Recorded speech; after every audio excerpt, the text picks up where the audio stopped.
Chers étudiants, bonjour. J'ai le plaisir de vous présenter la solution de l'exercice 5 de la série 2 VOM. L'énoncé de l'exercice est le suivant. Un circuit électrique constitué d'une self L, d'un condensateur de capacité C et d'une résistance R. La capacité possède une charge initiale Q0 est égale à 1 microcoulomb. À l'instant initial, l'interrupteur K est fermé, puis le système aussi librement. On donne les valeurs L, C et R. Et puis la première question, c'est écrire l'équation qui régit la variation de la charge Q du condensateur au cours du temps.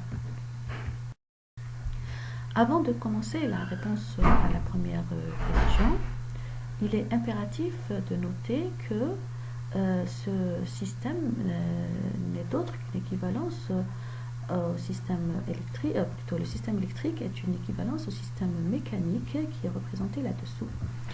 Et pour le montrer, pour le prouver, pour en être convaincu, il suffit d'écrire les tensions aux bornes de chaque composant et c'est-à-dire écrire par là les forces qui agissent sur le système et puis faire l'équivalence, bien l'analogie entre l'équation électrique et l'équation de la force mécanique. Donc, commençons par le condensateur. Donc, la tension aux bornes du condensateur, c'est la charge sur C. Ça, c'est tout le monde qui le connaît, vous l'avez fait en première année. Et la force élastique, là, c'est égal à K, la force d'élasticité, la constante d'élasticité, fois la compression via l'allongement du ressort. Et c'est en même temps le déplacement de la masse. Donc, en faisant l'analogie entre les deux équations, on trouve facilement que Q, c'est l'équivalent de X, et 1 sur C, c'est l'équivalent de K. Maintenant, la tension aux bornes de la résistance, c'est R fois le courant, donc c'est R fois la dérivée de la charge par rapport au temps. Et pour la force, donc, on doit regarder l'amortisseur. Donc, vous savez très bien que l'amortisseur, ce n'est rien d'autre qu'une modélisation ou bien une schématisation des forces visqueuses voilà, qu'on ne peut pas négliger. D'accord ? Donc, on les schématise par alpha. Et ce alpha, cet amortisseur, donc il va agir avec une force de frottement visqueux qui est égale à alpha fois V. Et l'analogie entre les deux, donc ça nous donne le courant est équivalent à la vitesse. Plutôt, oui, c'est ça, à la vitesse. Et puis la résistance est équivalent au facteur d'amortissement alpha. Maintenant, au bord de l'inductance, c'est L dI sur dt. Donc, c'est L à la dérivée seconde de la charge par rapport au temps. Et pour la force, donc il suffit de regarder toutes les forces appliquées sur la masse. Donc, toutes les forces appliquées sur la masse, donc on utilise le formalisme de Newton. Donc, somme des forces est égale à MA. Donc, la force appliquée sur la masse, c'est MA.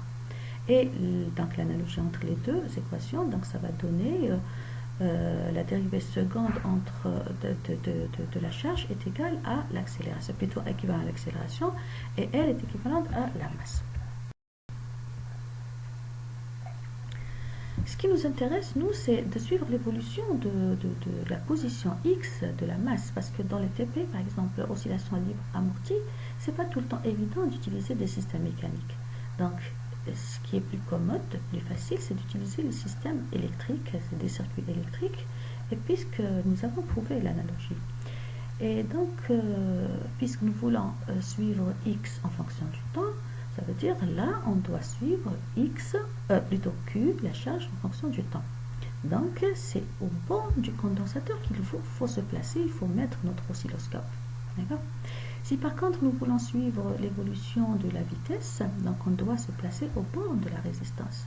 Et si par contre nous voulons suivre l'évolution de l'accélération, on doit se mettre au bord de la bobine. Commençons donc par la première question. Équation régissant la variation de la charge. Il suffit donc d'écrire la loi des mailles.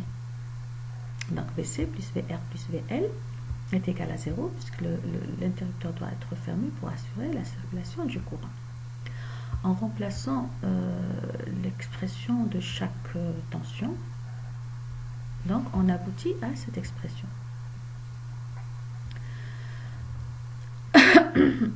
Donc pour alléger un petit peu, on doit poser R sur 2L est égal à delta, coefficient d'amortissement, et oméga 0 carré est égal à 1 sur LC, avec oméga 0, c'est la pulsation propre du système. Donc c'est une équation différentielle du second ordre sans second membre, et c'est exactement la même expression qu'on trouve dans les systèmes mécaniques libres amortis. Bien sûr, avec des delta et des oméga 0 qui sont différents. Ça dépend du système. Pour la résolution de l'équation, donc ça c'est mathématique. Donc il faut résoudre une équation différentielle du second ordre sans second membre. Pour cela, on pose Q est égal à A exponentielle RT. Donc ça c'est les équations différentielles que vous avez fait en première année. Je dérive une fois, je dérive deux fois et je remplace dans l'équation différentielle 1 et j'aboutis à ce qui suit. Vous voyez, j'aboutis à l'équation 2 qui s'appelle une équation caractéristique. Donc pour trouver la solution, il suffit de trouver R.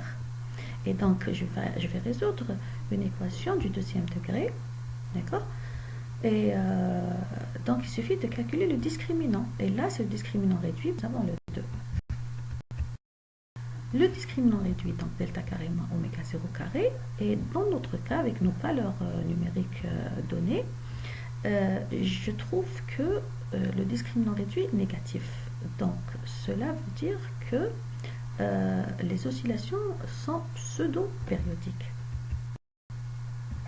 Voilà, donc delta prime inférieur à 0 implique que delta inférieur à oméga 0, donc le régime est pseudo-périodique. Qu'est-ce que ça veut dire?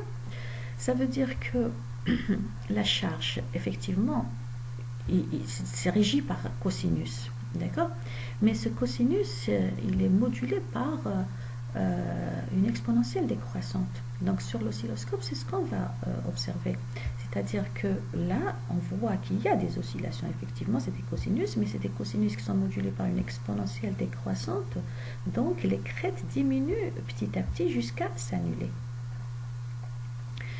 Et là, il est à noter que ce delta est faible par rapport à oméga 0. Ça veut dire que l'amortissement ne pourra pas annuler la charge du premier coup. Ça veut dire qu'à chaque pseudo-période, l'amortissement va essayer d'absorber un peu d'énergie. À deuxième pseudo-période, c'est la même chose. À troisième pseudo-période, jusqu'à ce que la charge s'annule complètement. Donc c'est des tentatives à chaque pseudo-période parce que delta est faible. Voilà. Et il est à noter aussi que s'il n'y avait pas l'amortissement, donc le système aurait oscillé avec des cosinus simples, sans la modulation de l'exponentielle, mais aussi avec une pulsation oméga 0 qui est la pulsation propre. Mais là, puisqu'il y a l'amortissement, la pulsation va diminuer d'une pulsation propre jusqu'à une pseudo-pulsation oméga A, donnée par cette expression.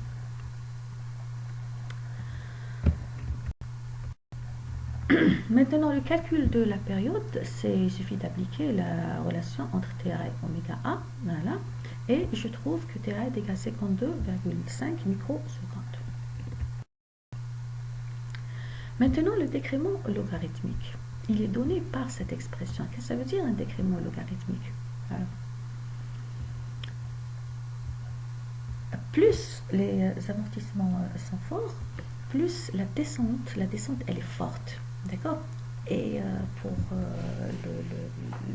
le modéliser, il faut donc calculer la valeur initiale, d'accord, QT, divisée par une autre valeur de la crête après un nombre de pseudo-périodes. Voilà. Ça veut dire si je choisis une pseudo-période, je dois calculer la valeur de cette crête.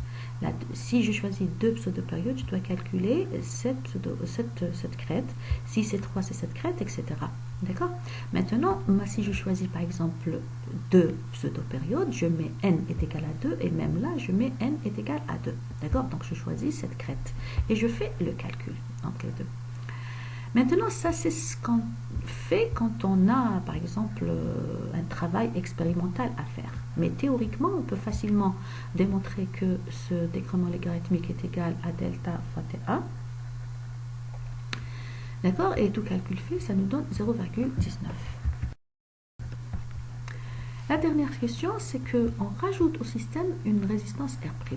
Donc on ne le sait pas. Est-ce que le système va toujours osciller ou bien va toujours être dans le régime pseudo-périodique ou bien le régime va changer? Donc il y a deux autres régimes que je vais expliquer dans la prochaine diapo. Donc tout se joue entre delta et oméga 0. Donc je calcule le delta, le nouveau delta, donc R plus R' sur 2L, je l'ai trouvé.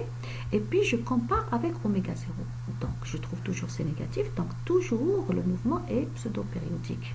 Maintenant, puisque delta a augmenté, donc le oméga A, ça va être plus faible le premier. D'accord? Et même le décrement logarithmique, il va être plus grand. Okay. Alors, donc, dernière diapo, je donne les différents régimes qui existent. Donc, ce que nous avons fait, c'est celui-là. D'accord? Donc, nous avons observé ces pseudo-oscillations, ce régime pseudo-périodique. D'accord? Pourquoi? Parce que tout simplement, j'ai expliqué que les deltas sont faibles, donc ils ne pourront pas faire l'affaire du premier coup, donc ils absorbent à chaque pseudo-période jusqu'à ce que ça s'annule. Donc, ça prend du temps pour s'annuler. Par contre, si delta c'est supérieur à oméga 0, ça veut dire que delta c'est vraiment fort. Donc qu'est-ce qui va se passer? Le système, c'est-à-dire les frottements ne vont pas laisser le système osciller. Donc du premier coup, le premier retour à l'équilibre, donc ça va s'annuler. Il n'y aura pas d'oscillation parce que delta c'est grand. Par contre, là, il y a un troisième cas, c'est le régime critique. Là, donc, j'ai oublié de dire, c'est apériodique bien fortement amorti. Et dans le régime critique, c'est la limite entre les deux. C'est lorsque delta égale à oméga 0. Là, il y a une forte absorption, une forte diminution de la charge. Voilà. Et donc, merci de votre attention.